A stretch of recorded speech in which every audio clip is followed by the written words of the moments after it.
For 52 years, no human being had seen Earth shrink into a tiny, glowing marble with their own eyes. No one had floated past the atmosphere, looked back, and watched the only home our species has ever known disappear. Until April 1st, 2026, NASA's Artemis II crew just released the footage. And I need you to understand, pause one beat, this is not CGI, this is not a simulation. Every single frame you're about to see was captured by 4 human beings, traveling farther from Earth than anyone alive today has ever gone. This is what they saw, and it will change how you see everything. 7,900,000,000 people live on Earth right now. 7,900,000,000 people, and only 4 of them were up here. As the Orion spacecraft climbed away from our planet, the crew turned their cameras back toward home, and what they captured, the Terminator line, is something most of us have only ever seen in textbook diagrams. The Terminator line is the exact boundary between day and night on Earth. Razor-thin line, half the planet bathed in sunlight, half swallowed by darkness. And from up there, pause, it's not a line at all. It's a soft, glowing curve. A reminder that even the border between light and shadow is beautiful from far enough away. But then the crew caught something even rarer. Something most astronauts in 65 years of human spaceflight have never seen at the same time: auroras and zodiacal light. Simultaneously, auroras are caused by charged particles from the sun slamming into Earth's magnetic field, nature's most spectacular light show. Zodiacal light is a faint column of sunlight reflecting off ancient dust scattered across our solar system, dust that has been drifting through space for billions of years.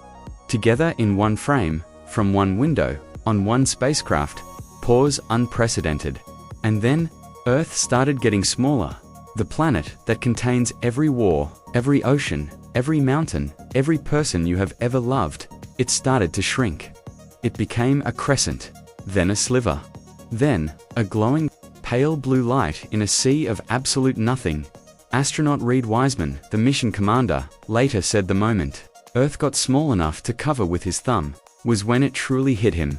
That everything we know is right there, contained, fragile, pause, precious, asterisk. Now, let's talk about the moon, because this is where the mission gets surreal. The far side of the moon, sometimes called the dark side, is not actually dark. It gets just as much sunlight as the near side, but it is hidden, always turned away from Earth. No human being on our planet has ever looked up and seen it, not once. In all of human history, the last time any human eyes saw the far side was December 1972. Apollo 17. Gene Cernan and his crew, and then silence. 52 years of silence. Until this crew flew around it. The footage is stunning. Ancient craters, billions of years old, preserved perfectly because the moon has no atmosphere, no wind, no erosion. Every impact since the dawn of the solar system is still visible. Still there, waiting. The crew captured detailed images of the Oriental Basin, a massive bullseye impact crater, roughly 580 miles across, and the Vavilov crater, named after a Russian botanist who was imprisoned by his own government for refusing to force him to abandon science. Pause, there's something poetic about his name being carved into the surface of the moon. Asterisk. And then came the 40 minutes of radio silence. As the Orion spacecraft passed behind the moon, the bulk of the lunar body blocked all communication with Earth. Mission control in Houston went quiet. No telemetry. No voice contact. Nothing. For 40 minutes. The crew of Artemis II was completely alone in a way no human being has been since Profint 1972. Pause just for people, and the moon, and the void. I want you to sit with that for a second. When you're on a long flight, you can text someone. When you're in a remote mountain cabin, you have satellite. These 4 astronauts had nothing. Total isolation. 40 full minutes. When communication was restored, when mission control heard their voices again, pause, you could hear the relief on both ends. Asterisk. Now here's the moment that hit scientists hardest. From their position in space, the crew witnessed a total solar eclipse. The moon blocked the sun completely, and the crew filmed it. But here's what makes this extraordinary. From Earth, a total solar eclipse lasts at most about 7 minutes. 7 minutes of totality. People travel across continents to see it. They weep. They cheer. 7 minutes. Artemis II experienced 54 minutes of totality. Pause. Nearly 8 times longer than anything possible from the ground. For 54 uninterrupted minutes, the crew filmed the sun's corona, the outer atmosphere of our star, in detail that has never been captured before. Wispy, plasma-filled tendrils of superheated gas reaching millions of miles into space. The sun's corona is hotter than its surface, a mystery that scientists still don't fully understand. And now, we have 54 minutes of footage from the front row.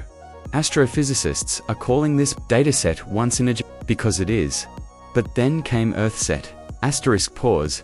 Let this breathe as the spacecraft moved around the moon.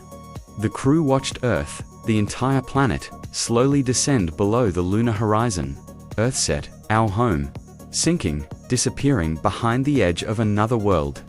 Astronaut Christina Koch, the first woman to travel beyond low Earth orbit, said it was the most disorienting and beautiful thing she has ever experienced. Because intellectually, you know Earth is still there. You know it hasn't gone anywhere. But watching it set behind the moon, pause for just a moment, it feels like goodbye. Like standing on a shore and watching the last light vanish over the horizon. Except the shore is the moon, and the light is us. Artemis II wasn't a landing. No one walked on the moon. This was a test, a shakedown flight for the Orion spacecraft, proving that it can carry humans safely beyond low Earth orbit, loop around the moon, and bring them home. And it worked. All 4 crew members, Reid Wiseman, Victor Glover, Christina Koch, and Canada's Jeremy Hansen, returned safely to Earth. The Orion capsule performed, the heat shield held, the parachutes deployed. The mission was a success. Which means Artemis III is coming. And Artemis III is the landing. The first time in over half a century that human boots will touch lunar soil. The first time a woman will walk on the moon. The first time a person of color will walk on the moon. We are not going back to the moon because we have nothing better to do. We're going because the moon is the proving ground. The stepping stone. Master the moon, and Mars becomes imaginable. Master Mars, and the stars become discussable.